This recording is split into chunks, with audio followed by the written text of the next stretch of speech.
नमस्कार, express special में आपका स्वागत है। मैं हूं आपके साथ दीपक भदौरिया। टीबी मुक्त भारत अभियान में मध्य प्रदेश पहले पायदान पर है। 5 करोड़ से अधिक आबादी वाले राज्यों में मध्य प्रदेश को प्रथम स्थान प्राप्त हुआ।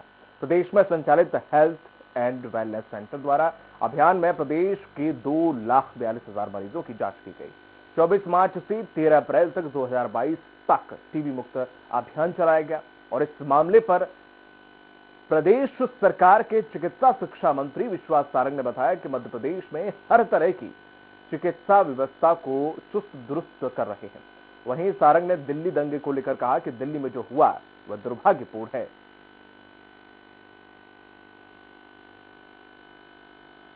जन जागरण हो, लोगों को इसका पता लगे, पता लगते ही इसके लक्षण से वो अपना इलाज ले सके।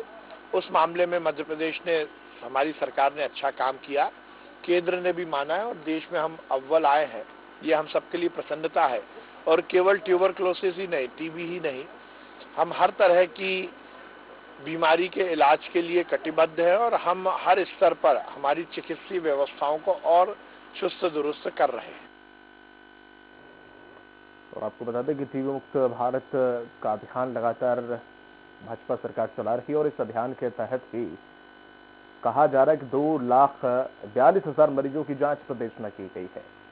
और इस जांच के बाद अब जो भी मरीज अगर संक्रमित निकलते हैं तो जाहिर है कि वो इसका इलाज कराएंगे।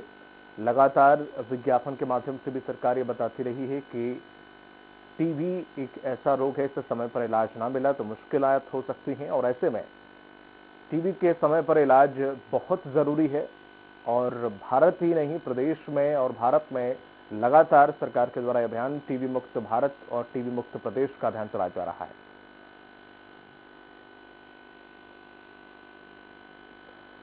और अधिक जानकारी के साथ दुर्गेश गुप्ता जुड़ गए हैं, सहयोगी हमारे साथ न्यूज रूम से लाइव।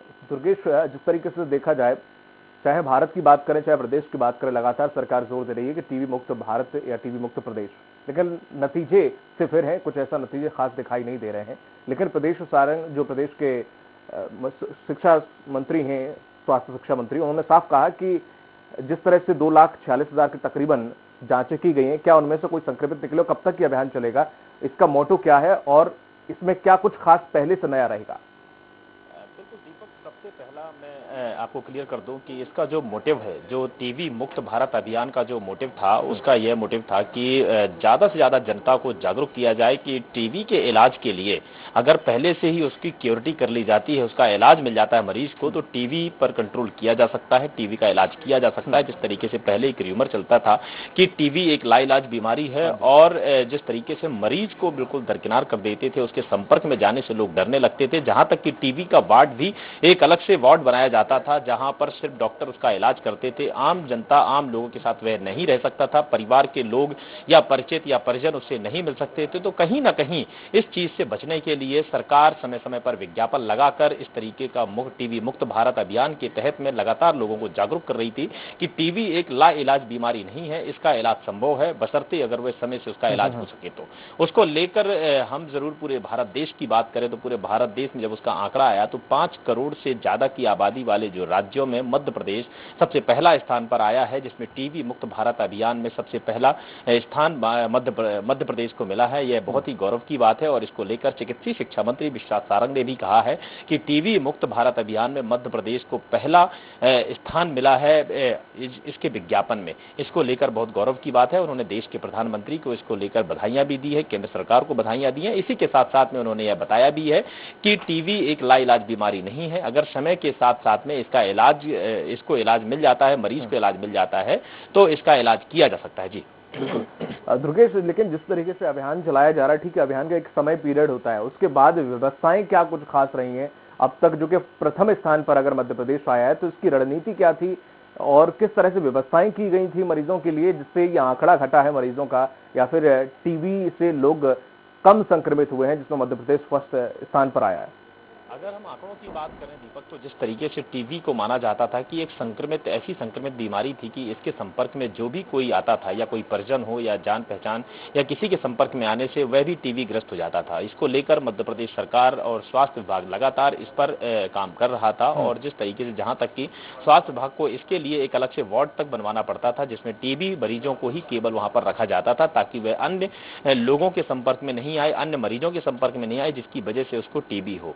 तो कहीं ना कहीं यह भी एक खास वजह बताई जाती है कि टीबी पर जो नियंत्रण पा सकी है मध्य प्रदेश सरकार, टीबी पर जो स्वास्थ्य विभाग नियंत्रण पा सका है, उसकी एक खास वजह यह रही है कि वह एक अलग से वार्ड बना दिया जाता था, उसको सेपरेट कर दिया जाता था मरीज को, ताकि यह बीमारी संक्रमित नहीं हो। इसी के साथ साथ में जिस तरीके से टीबी के इलाज को लेकर मध्य प्रदेश सरकार लगातार अभियान चलाती रही है और लगातार इसके विज्ञापन के जरिए लोगों को बताती रही है कि यह लाइलाज बीमारी नहीं है, तो कहीं ना कहीं इन सब का श्रेय इसी बात को जाता है कि मध्य प्रदेश इसके अभियान में, इसके विज्ञापन में पहले स्थान पर आया। जी बिल्कुल दुर्गेश, 5 से 6 करोड़ की आबादी मध्य प्रदेश की है, और ऐसे में क्या मध्य प्रदेश नंबर 1 पर आया है? सिर्फ जैसे कहा जा रहा है कि लगातार हमने अभी देखा वैक्सीनेशन में भी कि आंकड़ों में हमेशा मध्य प्रदेश आगे रहा। विपक्ष भी आरोप लगा रहा है कि आंकड़ों में हमेशा बीजेपी फेरबदल करती है। तो क्या सिर्फ ये आंकड़ों की बाजीगरी है, या वाकई इस तरीके के आंकड़े निकल कर आए हैं मध्य प्रदेश से कि प्रथम स्थान मिला है?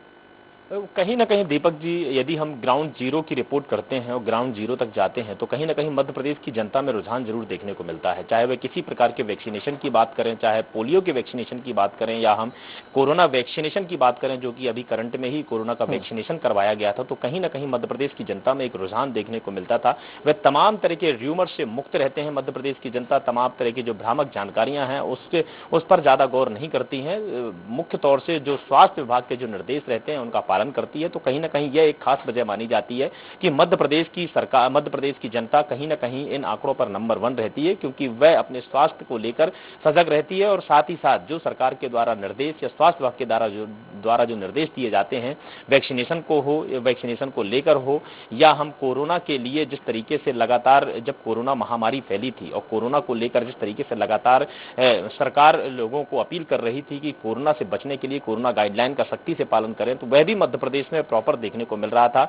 लोग अपने घरों से नहीं निकल रहे थे, लोग जिस तरीके से कोरोना गाइडलाइन का पालन करते थे, वह इस बात को स्पष्ट साबित होती है कि कहीं ना कहीं मध्य प्रदेश की जनता में इस बात को लेकर जागरूकता जरूर देखने को मिलती है कि वह किस तरह से अपने स्वास्थ्य के प्रति सजग रहते हैं। वैक्सीनेशन की बात करें तो वैक्सीनेशन जिस तरीके से स्वास्थ्य विभाग ने सार्वजनिक स्थलों पर जाकर स्वास्थ्य विभाग की टीमों ने वैक्सीनेशन किया और लोगों ने जिस तरीके से वैक्सीन लगवाया है, इसके आंकड़ों से स्पष्ट तौर से यह जाहिर होता है कि कहीं ना कहीं मध्य प्रदेश की जनता अपने स्वास्थ्य को लेकर सजग रहती है। अगर हम विपक्ष की बात करें तो विपक्ष वह अपनी भूमिका जरूर निभाते नजर आती है, कहीं ना कहीं किसी न किसी बात को मौजूदा सरकार को घेरने की रणनीति जरूर बनाती है, कहीं आंकड़ों में फेरबदल की बात करती है। मगर जिस तरीके से अगर हम बात करें ग्राउंड जीरो पर जब हम रिपोर्ट करने जाते हैं, तो कहीं ना कहीं यह देखने को मिलता है कि मध्य प्रदेश की जनता में अपने स्वास्थ्य को लेकर एक रुझान देखने को मिलता है, और यह उसी के नतीजे हैं कि कहीं ना कहीं मध्य प्रदेश आंकड़ों में नंबर 1 आता है। जी बिल्कुल दुर्गेश, हमारे साथ बने रहिएगा। मंत्री विश्वास सारंग ने क्या कुछ कहा, एक बार आपको फिर से सुना देते हैं।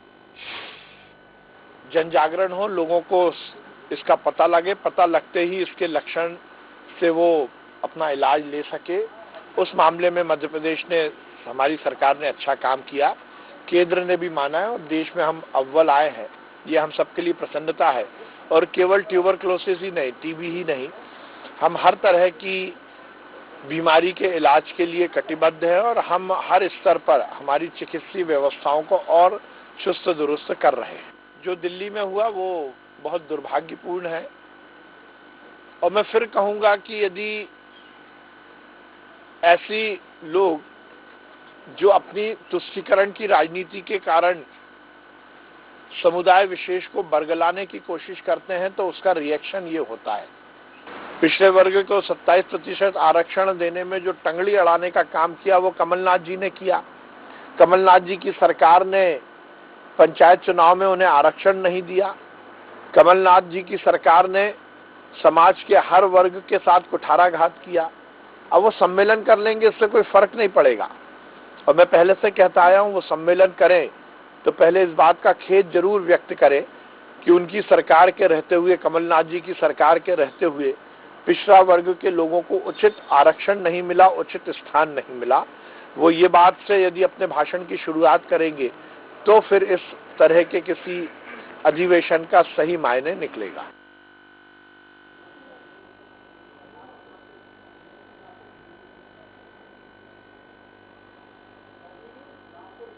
अधिक जानकारी के साथ बीजेपी प्रवक्ता हमारे साथ जुड़ गए हैं प्रवीण जी। प्रवीण जी, जिस तरीके से देखा जाए टीबी मुक्त भारत जो अभियान चल रहा है उसमें मध्य प्रदेश पहले स्थान पर आया है। सबसे पहले तो बीजेपी को इसकी बहुत बहुत शुभकामनाएं।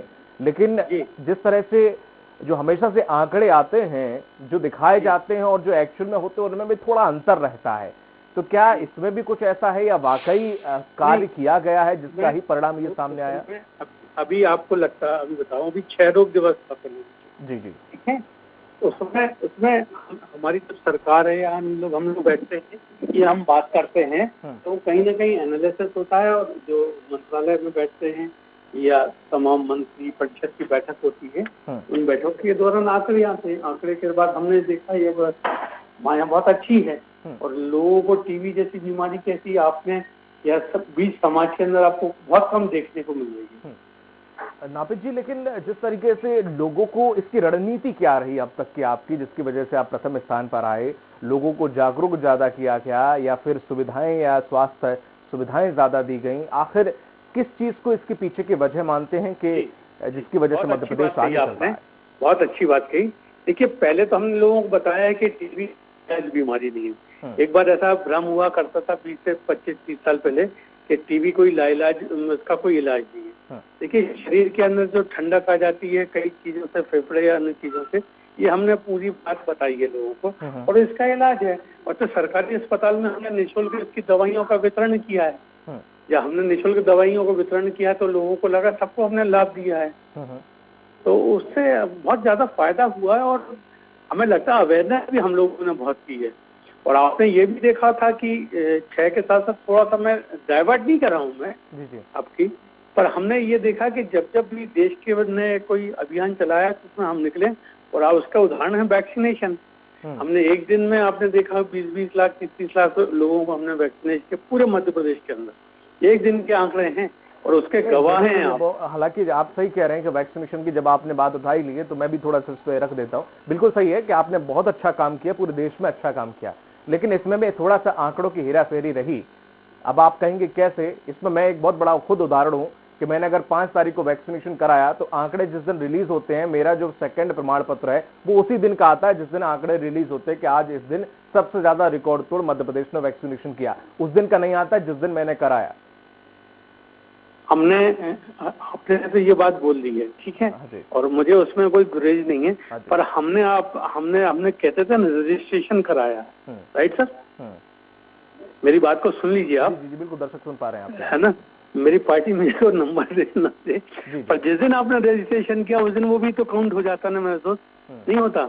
जैसे हमको 2 दिन बाद का हमको मिलना है कि वैक्सीनेशन की 24 तारीख, जिससे हमने 20 तारीख को रजिस्टर किया, हमको 24 की डेट दी है, तो कहीं ना कहीं वो भी तो आंकड़े में आया कि नहीं आया कि ये इतने लोगों ने रजिस्ट्रेशन हो गया तो ये भी आएंगे, और फिर उसको तो लोगों ने जिनके रजिस्ट्रेशन नहीं हुआ तो भी आए हैं, जिसका हो गया तो उसको आना ही है, भले चाहे वो शाम को 5 बजे। ठीक है प्रवीण, तो ये आंकड़े कहीं ना कहीं ऐसे, उसमें हेराफेरी नहीं है। आंकड़े को मैं ज्यादा इसलिए नहीं खींचूंगा क्योंकि बहुत बड़ा आंकड़ा था, पूरे देश में ये अभियान चलाया जा रहा था, तो गलती की गुंजाइश रहती है या फिर थोड़ा सा ऊंच नीच हो जाती है, मैं ठीक है, मैं मान लेता हूँ। लेकिन जिस तरीके से मेरे अधिमान्य मेरे मित्र, मेरे बुद्धिजीवी पत्रकार मित्र, आप सुनो आप मेरी बात को। आप अभी भी देख रहे हो ना, चाइना से लेके तमाम जगह लॉकडाउन हो रहे हैं, खबरें आ रही, चौथी लहर। अब इस देश के अंदर अपन ने भी देखते थे तीसरी लहर, 2 लहर तो देखी है, तीसरी लहर और चौथी लहर में वो भी आंकड़ा आपने देख लिया। अगर वो फिर ये भी देख लिया हमारे यहाँ की वैक्सीन कितनी कारगर थी। राहुल गांधी जी बार बार चिल्लाते थे रशिया से क्यों नहीं ले रहे, रशिया से क्यों नहीं ले रहे। अगर हम ले लेते तो फिर कह देते कि देश में फिर एक घपला हुआ, ये हुआ, वो हुआ। हमारे देश के अंदर की खुद की वैक्सीनेशन इतनी अच्छी थी और वैक्सीनेशन का कार्यक्रम इतना अच्छा हमने इम्प्लीमेंट किया। और ये भी देख लीजिए कि अभी अगर लहर आई भी और लहर आगे चलेगी पता ही नहीं पड़ा। ठीक है नापित जी, जिस तरह से क्षय रोग की अगर आपने बात की, क्षय रोग का जो आंकड़ा है वो कब से कम होना शुरू हुआ मध्य प्रदेश में? मध्य प्रदेश मुझे आप देख लीजिए 2008 मुझे लग रहा है, 2008 मुझे इसलिए लग रहा है क्योंकि उस समय के बाद हम लोग ने 2008-10 में मैं आपको थोड़ा सा रोकना चाहूंगा, आप बने रहिएगा हमारे साथ। कांग्रेस के प्रवक्ता फिरोज सिद्दीकी भी जुड़ गए हैं। फिरोज जी, जिस तरीके से क्षय रोग में यानी कि टीबी मुक्त भारत में मध्य प्रदेश पहले स्थान पर आया है, कहा यह जा रहा है कि हमने काम किया है, हमने योजना बनाई जिसकी वजह से ये कम हुआ है, लेकिन कहीं ना कहीं विपक्ष आरोप लगा रहा है कि आंकड़ों की बाजीगरी हमेशा से करता रही है। तो क्या ये आंकड़ों की बाजीगरी है या वाकई बीजेपी ने काम किया? आप किस तरह से देखते हैं इस पूरी उपलब्धि को? भाई अगर ये टीबी ट्यूबरक्लोसिस में ही क्यों मध्य प्रदेश नंबर 1 हुआ, बाकी की और भी बीमारियां उसमें क्यों नंबर 1 नहीं हुआ उसके निवारण में? और फिर नीति आयोग ऐसा क्यों कहता है कि ये ना ये मध्य प्रदेश जो है इसकी बदहाल स्वास्थ्य सेवाएं हैं और ये निचले से तीसरे पायदान पर है। फिर नीति आयोग की रिपोर्ट ये क्यों कहती है कि कुपोषण में मध्य प्रदेश अग्रणीय राज्यों में शामिल है? फिर नीति आयोग की ये रिपोर्ट क्यों कहती है कि बदहाल जो स्वास्थ्य सेवाएं हैं उनमें मध्य प्रदेश अग्रणीय राज्य है? तो जो भी है इनकी आंकड़ों की बाजीगरी है और यही विश्वास सारंग है जो नेहरू जी के को लेकर कई सारी टीका टिप्पणियां करते रहते हैं। इनको बताइए कि 1952 में सबसे पहले हमने ट्यूबरक्लोसिस का, जो भारत ने सबसे पहले टीका बनाया था वो ट्यूबरक्लोसिस का ही बनाया था। और जब से ये कार्यक्रम चल रहा है कहीं कहीं आउटब्रेक्स होते हैं गलती से, लेकिन इस पर एक तरीके से समूचे देश ने नियंत्रण पा लिया है। जैसे कोरोना के ऊपर नियंत्रण पाया है हमने, और भी कई बीमारियां, गलघोंटू, काली खांसी, बहुत सारी बीमारी हैं। तो ये देश में हमेशा होता रहा है। आंकड़ों की बाजीगरी मत करिए, अस्पतालों को का ध्यान रखिए। अभी उन्हीं के ही कितने डॉक्टरों ने छोड़ दिया और वो मांग कर रहे हैं कि 1987 का जो हमारा कंडक्ट रूल बना हुआ है उसको रिवाइज किया जाए। वो काम करने के लिए विश्वास सारंग जी के पास फुर्सत नहीं है। उनके मेडिकल कॉलेजेस में कई सारे पद खाली पड़े हुए हैं जिसके वो मंत्री हैं, इसकी उनके पास फुर्सत नहीं है। सुबह सुबह उठ के बाइट कोई भी दे लेता है। जनता के लिए काम करिए। ये जो मुद्दे हैं इन छोटी सी बातों को बता के और जनता में वाहवाही लूटने का समय चला गया। जनता बहुत समझदार है, जानती है।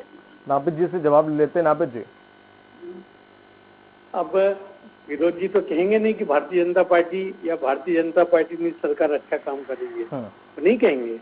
और मुझे कोई आपत्ति नहीं, कोई गुरेज नहीं कि उन्होंने नेहरू जी की बात की। अब विषय ये था, आप उनसे ये कि आप चूंकि आप चाहते हो कि वो ऐसी बात करें, मुझे तो ऐसा लगा आप कहते हैं कि विषय यह है कि क्षय रोग ठीक हुआ कि नहीं हुआ, उस पर उन्होंने कोई टिप्पणी नहीं की। और आपने कहा नहीं, आपने जिस बात को लेकर उनसे अगर उनसे फोनो लिया है तो फोनो तो आसपास था ही नहीं। दोनों कहीं विश्वास सारंग पे गया, कहीं गया। वो बात इधर-उधर की कर गया और आपने कह भी दिया कि अब आप उत्तर दीजिए। आपने उपलब्धि हासिल कर ली, इस उपलब्धि में विपक्ष क्या रुख रखता है, क्या अपने विचार रखता है? ये सवाल मैं पूछूंगा ना कि आप अगर आप बताएंगे कि मैं वो सवाल पूछूंगा। अब अभी खत्म तो नहीं हो गया, मैं आगे यही सवाल पूछने वाला हूँ। लेकिन आप ये बता रहे हो कि मैंने क्या पूछा क्या नहीं पूछा। मैंने सवाल इतना पूछा कि सिद्दीकी जी ने जो आप पे आरोप लगाए हैं, जिस तरह से कहा है स्वास्थ्य व्यवस्था के हालात देखिए और जो भर्तियां होनी है उनके बारे में बात कीजिए, उसके बारे में आपने बात घुमा दी। मतलब उसका भी तो जवाब देंगे, उनका भी जवाब मैं दूंगा। फिरोज जी अगर इधर-उधर मैं जनता की तरफ से सवाल पूछ रहा हूँ तो मैं और कुछ पूछूंगा उनसे। नहीं, 1972 में उन्होंने नेहरू जी पे लेकर जवाब दीजिए ना। अरे फिरोज जी से मैं और आप सुन तो लीजिए मालिक मेरे यार, तभी नहीं यार कि मुझे आप हाइपर कर दो यार। मेरा ये मैं कौन सा हाइपर हो रहा हूँ? मैं आपको करने की कोशिश कर रहा हूँ। ये सवाल है। अरे मेरे भाई, मध्य प्रदेश आपका भी है, मेरा भी है। बिल्कुल, सरकार भाजपा की हो सकती है, शिवराज सिंह जी की सरकार हो सकती है, पर ये अगर प्रदेश ने अगर ये उपलब्धि हासिल की तो क्या बुराई है? मैंने फिर कहा, अगर हम लोग ने वैक्सीनेशन के लिए लग गए थे, सारा भारतीय जनता पार्टी का कार्यकर्ता लग गया था, ये तो पूरा प्रदेश ने देख लिया है, पूरे देश ने देख लिया है कि इन्होंने ऐसे आंकड़े के साथ अचीवमेंट किया है। अगर उनको लगता है कि विश्वास सारंग सफेद पोश में, ये सब उनका कहने का अधिकार है। मैं उनको ज्यादा इसलिए नहीं कहा, रमजान का महीना चल रहा है, मैं उनको काहे के लिए मैं कहूँ उकसा हूँ मैं, आपको नहीं जाने से। फिरोज जी मेरे बहुत अच्छे मित्र हैं, पर फिरोज जी कहना मेरा आपसे ये है कि मध्य प्रदेश की सरकार ने अगर अच्छा काम किया है, उस सरकार और मध्य प्रदेश के आप मूल निवासी हैं, तो आपको लगता है सरकार को बधाई देनी चाहिए। जहाँ टांग खींचनी चाहिए वहाँ टांग खींचिए, पर अगर जहाँ अच्छा काम होता है एक अच्छे विपक्ष की चाहिए, अच्छे विपक्ष की तो यही तो है कि मतलब अगर हमने अच्छा किया तो आपकी, और जो बुरा करते हैं उसकी टांग खींचिए। बिल्कुल। और हम आपको तो कहते नहीं कि आप आंदोलन, क्योंकि आपकी सरकार तो कोई आंदोलन कर ही नहीं पाती है, उसकी भूमिका भी आप चाहते हो कि हम करें।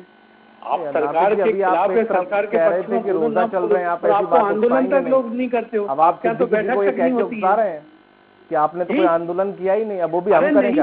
सिद्दीकी जी ये लोग तो टीवी में जब अपनी बात आई तो रोजा है, और जब उन्होंने रखी बात अब इसका जवाब दे दीजिए। अब मैं कुछ कहूंगा तो सर कहेंगे कि नहीं ऐसे नहीं, ऐसे बात देखिए नापित जी पूरा जल्दी मान जाते हैं। नापित जी, ट्यूबरक्लोसिस जो है ये बीमारी का हम लोगों ने बहुत पहले ही इस पर नियंत्रण पा लिया भारत में। कहीं कहीं आउटब्रेक्स होते हैं, मैं कह तो रहा हूँ, लेकिन अभी भी आप इसको जीरो नहीं कर पाए। ऐसे ही पल्स पोलियो प्रोग्राम है, पल्स पोलियो में तो हमने बहुत अच्छा अचीवमेंट किया है कि अगर कहीं भी एक आउटब्रेक होता है तो उस पर लोग काम करते हैं। चेचक के यानी आदमियों की बीमारी तो छोड़िए, हमने जानवरों की जो चेचक निकलती थी उस पर भी नियंत्रण पा लिया है। तो भारत ने ये सब काम किए। मैंने उनके ऊपर तंज इसलिए किया कि वो नेहरू जी को लेकर हमेशा बयानबाजी करते रहते हैं, विश्वास सारंग जी। तो मैंने उनका ध्यान आकर्षित किया है कि आप इसकी वाहवाही मत करिए, आप सवाल का जवाब दीजिए कि 450 डॉक्टर हम भर्ती करके गए थे, उसमें से 100-150 क्यों छोड़ के चले गए? 92 डॉक्टर अभी चिकित्सा शिक्षा विभाग में छोड़ के चले गए। चिकित्सा शिक्षा विभाग की स्थिति क्यों चरमरा रही है? क्यों हमारे पास जो मेडिकल सर्विसेज हैं उनकी हालत इतने खराब है कि नीति आयोग को बार बार जो है चेतावनी जारी करनी पड़ती है? हमको इस बात का जवाब चाहिए। आपने ये काम किया, ठीक है, रखिए इसको, अच्छी बात है। और ट्यूबरक्लोसिस तो 1952 से जब देश आजाद हुआ था, आप मुझे ये बताइए, जब देश आजाद हुआ था वो लोग है ना टीके की सुई देख के दौड़ लगाते थे। सुन तो लीजिए, आपके पास कोई पत्र है नीति आयोग को आपके संदर्भ में कह रहे हैं? आप ऐसे कई बार अपराधों के बारे में बात करते हैं। अरे भाई, मैंने अगर कंटेंट गलत बोला है तो आप एंकर को पूछ लीजिए। ये तो रेफरी है ना, आपके और मेरे बीच में सवाल ही नहीं उठता। नीति आयोग की कौन सी रिपोर्ट आई है, कौन सी तारीख की है, किस संदर्भ में, कब कहा है? भैया आप मुझे ये बताइए कि आपके पास सीटी स्कैन मशीनें नहीं है, आपके पास मैं अपने संवाददाता से पूछ लेता हूँ, आपके अस्पतालों में मैं लगभग जो है 4,500 में से कोई डॉक्टर नहीं है जो प्राइमरी हेल्थ सेंटर्स है। थोड़ा सा ध्यान रखिएगा, बयानबाजी आप कर रहे हो। नापित जी एक मिनट ध्यान रखिएगा। हमारे सहयोगी दुर्गेश जुड़े हुए। दुर्गेश, फिरोज सिद्दीकी जी ने कहा है कि स्वास्थ्य व्यवस्थाएं बदहाल हैं। क्या वाकई ऐसा है? आप जमीनी स्तर पर रहते हैं और हर अस्पताल में भी दौरा होता है, चेक करते हैं, निरीक्षण करते हैं, वहां पर लोगों से, मरीजों से बात करते हैं। क्या वाकई ऐसे हालात हैं स्वास्थ्य विभाग के? बिल्कुल दीपक, इस बात का अंदाजा तो इसी बात से लगाया जा सकता है कि जब कोरोना महामारी पहली बार देश में आई और वह मध्य प्रदेश में जब उसने एंट्री की, तो कोरोना महामारी की वजह से लोगों की मृत्यु, लोगों के आंकड़े इस बात को कहीं ना कहीं साबित करते हुए नजर आ रहे थे कि प्रदेश की जो स्वास्थ्य व्यवस्था है वो बहुत ही बदहाल हालत में पड़ी हुई थी। जहां तक कि लोग दवाइयों से वंचित, ऑक्सीजन से वंचित, बेड से वंचित, डॉक्टरों के जो देखरेख, डॉक्टर जो देखने वाले डॉक्टर, कहीं ना कहीं इस प्रकार से सुनिए, अगर आप ये वाली बात करेंगे तो विश्व में सबसे अगर गरीब देश कोई कहलाए तो अमेरिका में तो आदमी की मौतें इतनी हो रही थी वो रोक नहीं पा रहा था। अगर आप इस विषय पर बात करेंगे तो विश्व का सबसे बड़ा नाइजीरिया, युगांडा, इन सबसे बड़ा गरीब देश अमेरिका कहलाएगा। आप कैसी बात कर रहे हो? जिस चीज की बीमारी नहीं है उसका कोई इलाज नहीं, मालूम नहीं।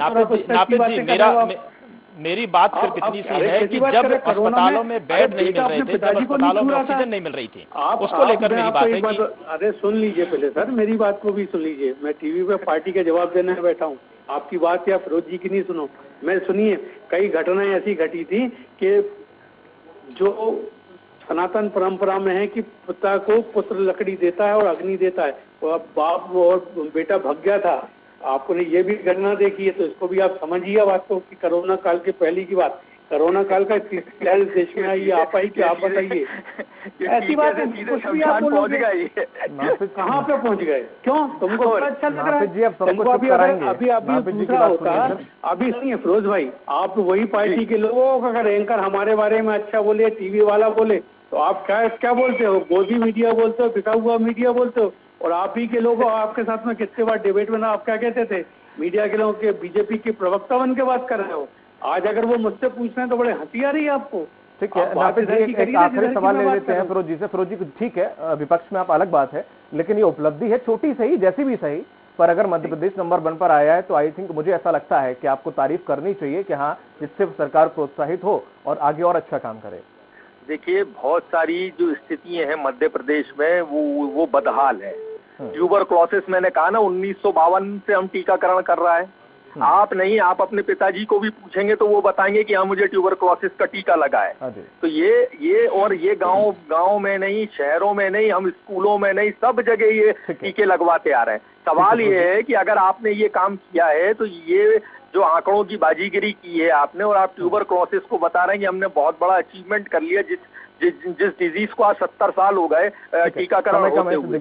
सवाल ये है कि जो मैंने तथ्य रखे हैं स्वास्थ्य सेवाओं को लेकर, और जो माननीय मंत्री विश्वास सारंग जी के स्वयं के विभाग को लेकर जो मैंने तथ्य रखे हैं, उन तथ्यों पर उनका क्या कहना है, उस पर मैंने भारतीय जनता पार्टी से जवाब मांगा था। और अगर आपने वाकई ये काम किया है तो बधाई, हम कहते हैं बाकी के और काम भी करिए, हम आपका सहयोग करेंगे। बिल्कुल। चलिए, नापित जी और सिद्दीकी जी और दुर्गेश, आपका तीनों लोगों का बहुत बहुत शुक्रिया हमारे साथ जुड़ने के लिए, चर्चा करने के लिए। इस बुलेटिन में फिलहाल इतना ही, दीजिए इजाजत, नमस्कार।